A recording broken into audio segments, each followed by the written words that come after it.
নমস্কার বন্ধুরা, ক্রমশ ঊর্ধ্বমুখী তাপমাত্রা, দক্ষিণবঙ্গের তীব্র তাপপ্রবাহে বিপর্যস্ত জনজীবন। আজ দক্ষিণবঙ্গের পূর্ব মেদিনীপুর, পশ্চিম মেদিনীপুর, ঝাড়গ্রাম, বাঁকুড়া এবং পশ্চিম বর্ধমান এই 5টি জেলার জন্য তাপপ্রবাহের কমলা সতর্কতা জারি করেছে আবহাওয়া দপ্তর। এই আবহাওয়ায় একটাই প্রশ্ন, স্বস্তির বৃষ্টি কবে? চাতকের মতো বর্ষণের অপেক্ষায় সাধারণ মানুষজন। ঠিক এর মধ্যেই মিলল আবহাওয়া দপ্তরের তরফ থেকে খুশির খবর, যেখানে বলা হচ্ছে সন্ধ্যের পর রাত্রের দিকে কালবৈশাখীর ঝড়ের সঙ্গে দেখা যাবে বৃষ্টির ফোঁটা।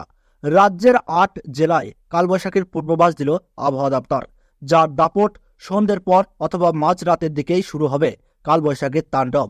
তো বন্ধুরা, আমরা জেনে নেব কোন কোন জেলায় কালবৈশাখীর সঙ্গে বৃষ্টির পূর্বাভাস দিল আবহাওয়া দপ্তর, আর তাপপ্রবাহ আর কতদিন রাজ্য জুড়ে একটানা চলবে।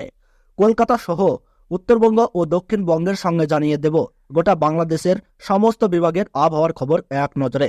তো বিস্তারিতভাবে জানতে হলে ভিডিওটি মনোযোগ সহকারে শেষ পর্যন্ত দেখবেন।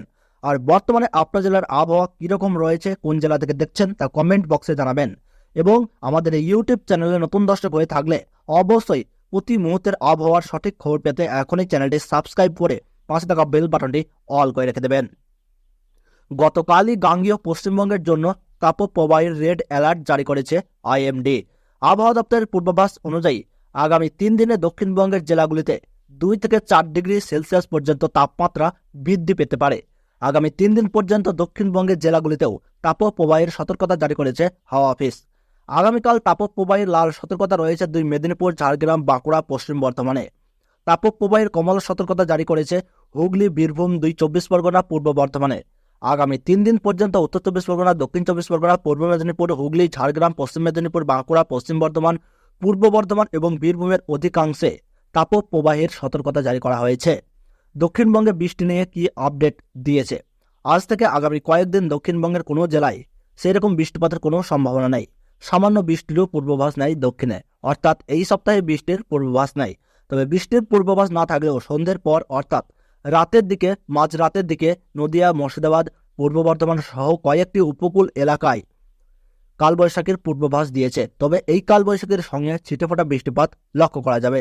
ওদিকে আজ ও আগামীকাল উত্তরবঙ্গের 2 পাহাড়ি জেলা দার্জিলিং এবং কালিম্পংয়ে বৃষ্টি হতে পারে। এছাড়া উত্তরবঙ্গের আর কোথাও আপাতত বৃষ্টির সম্ভাবনা নেই। আলিপুরদুয়ার, জলপাইগুড়ি ও কোচবিহার, উত্তর ও দক্ষিণ দিনাজপুর এবং মালদহে গরম ও আর্দ্রতা জনিত পরিস্থিতি বজায় থাকবে। তবে দিন কয়েকের পর দার্জিলিং, জলপাইগুড়ি, কোচবিহার ও 2 দিনাজপুরে বৃষ্টির প্রভাব লক্ষ্য করা যাবে। বাংলাদেশের আবহাওয়ার খবর এক নজরে। বাংলাদেশের খুলনা বিভাগ সহ দিনাজপুর, নীলফামারী, রাজশাহী, পাবনা, ফরিদপুর ও গোপালগঞ্জ জেলার উপর দিয়ে তীব্র তাপপ্রবাহ বয়ে যাচ্ছে। ময়মনসিংহ, মৌলভীবাজার, রাঙামাটি, চাঁদপুর, নোয়াখালী, ফেনী ও বান্দরবন জেলা সহ বরিশাল বিভাগ এবং রংপুর, রাজশাহী ও ঢাকা বিভাগের অধিকাংশের উপর দিয়ে মৃদু থেকে মাঝারি ধরনের তাপপ্রবাহ বয়ে যাচ্ছে এবং তা অব্যাহত থাকতে পারে। আগামী 2 দিন সিলেট অঞ্চল ছাড়া দেশের অন্যান্য অঞ্চলে বৃষ্টিপাতের তেমন সম্ভাবনা নেই। একই সঙ্গে এ সময় তাপমাত্রা আরও সামান্য বাড়তে পারে বলেও পূর্বাভাসে জানিয়েছে বাংলাদেশ আবহাওয়া অধিদপ্তর।